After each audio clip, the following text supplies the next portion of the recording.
All right, I'm back. That took a lot longer than I expected, so I changed my sleep time to 300. And for some reason, while I was running the script, that user decided to unfollow me. So we had to select a different user, which was a JS Smith. And I also added a break statement in here so that it didn't keep looping. Again, it was taking forever, so I just did a little shortcut here. Now, hopefully, I have followed back. Let's have a look. All right, looks like I have an extra. And yep, look at that. I have this person. I've just followed her back.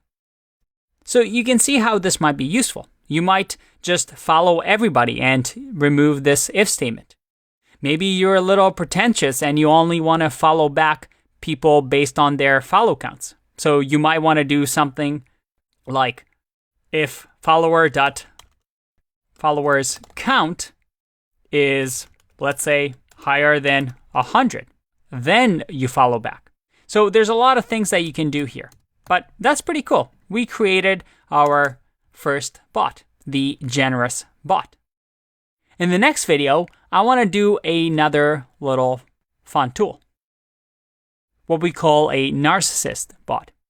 So let's see how that works in the next video.